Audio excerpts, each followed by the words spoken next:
যে আবাস যোজনার নাম আপনি যদি না ঢোকান, আবার কবে সার্ভে হবে? 5 বছর 10 বছর পরে সে মানুষটা 10 বছর পিছিয়ে যাবে, সে বাড়ির সুবিধা পাবে না। কিছু টেকনিক্যাল প্রবলেম ছিল, টিনের বাড়ি, টালির বাড়ি, এসবেস্টরের বাড়িকে পাকা বাড়ি করে ধরা হচ্ছিল। কেন্দ্র যে আইন বানিয়েছে তার মধ্যে এইগুলো ছিল না। আমাদের এখানে ওইটাই ধরেন, তাহলে তো আর কাঁচা বাড়ি নাই। আজকাল মাটির বাড়ি, খড়ের চাল কোথায় আছে? আর কেউ করে না, প্রায় নাই। তো মাটির বাড়ি হোক বা দেওয়ালে যদি পাকা হয়, ছাদ যদি কাঁচা থাকে, সেটাকে আমরা কাঁচা বাড়ি হিসাবে ধরবো। এটা মাননীয় শিবরাজির সঙ্গে কথা হয়েছে, মন্ত্রী বলেছেন ইয়েস। আমাদের মুখ্যমন্ত্রী আগেই ঘোষণা করেছিলেন যে ওটাকে আমরা কাঁচা বাড়ি করবো, আপনারা সার্ভে করুন।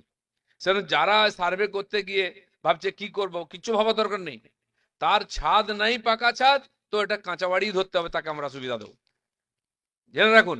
সেই জন্য যারা এটা নিয়ে একটুখানি সন্দেহের মধ্যে আছে, তাদের পরিষ্কার বলে দেবেন, যদি একটা দেওয়াল, দুটা দেওয়াল, তিনটা দেওয়াল থাকে, সাধারণত টালির বাড়ি করলেও 3 ফিট অব্দি পাকা দেওয়াল করতে হয়, নাহলে জল বৃষ্টিতে ঢুকে যায়। সেটাকে আমরা কাঁচাই ধরবো। পাকা ছাদ নাই তো কাঁচা বাড়ি, এটা ধরে নিন, সেভাবে সার্ভে করুন। বাকি সরকারের সঙ্গে আমরা কথা বলে নেবো। প্রধানমন্ত্রী আবাস যোজনা গ্রামীণের ক্ষেত্রে নিয়মের কিছুটা পরিবর্তন করা হয়েছে।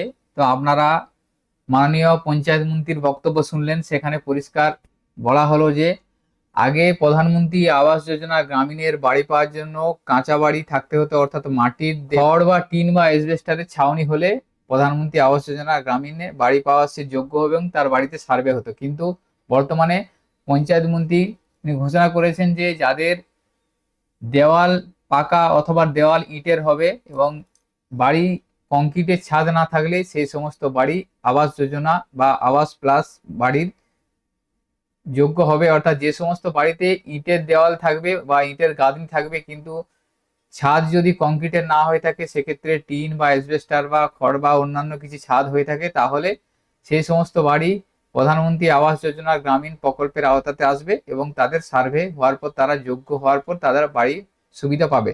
তাহলে যাদের বাড়িতে এখনো সার্ভে হয়নি এবং যাদের বাড়ির দেওয়াল ইটের এবং বাড়ির যে ছাউনি সে ছাউনি কংক্রিট বা ঢালাইয়ের নয়, তারা সেলফ সার্ভে করতে পারবেন নিজেরাই।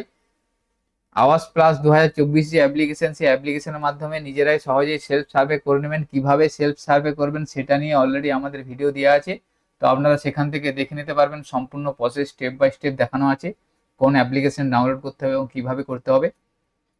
তো এখানে একটা সমস্যা থেকে যাচ্ছে সেলফ সার্ভের ক্ষেত্রে। যে সমস্ত বেনিফিশিয়ারি সেলফ সার্ভে করতে চাইছেন তাদের কিন্তু জব কার্ড লাগবে। জব কার্ড যদি না থেকে থাকে তাহলে আপনারা আপনাদের গ্রাম পঞ্চায়েতে গিয়ে জব কার্ডের জন্য আবেদন করবেন।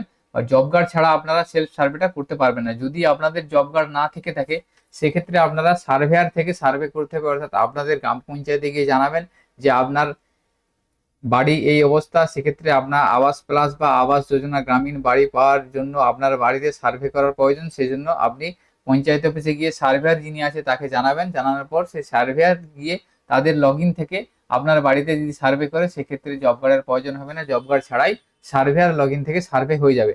তো এই আবাস প্লাসের সার্ভে 15ই আগস্ট 2026 পর্যন্ত চলবে। এখনো যেহেতু ডেট বাড়ানো আছে, তাহলে আপনাদের যদি বাড়িতে সার্ভে না হয়ে থাকে, সেক্ষেত্রে আপনারা সেলফ সার্ভে অথবা সার্ভেয়ার দিয়ে সার্ভেটা করে নিতে পারবেন। তো আজকের ভিডিওতে এই ইনফরমেশনটি আপনাদের সাথে শেয়ার করার ছিল। সকলের সুবিধার্থে ভিডিওটি শেয়ার করবেন। সকলে ভালো থাকবেন, সুস্থ থাকবেন। ধন্যবাদ।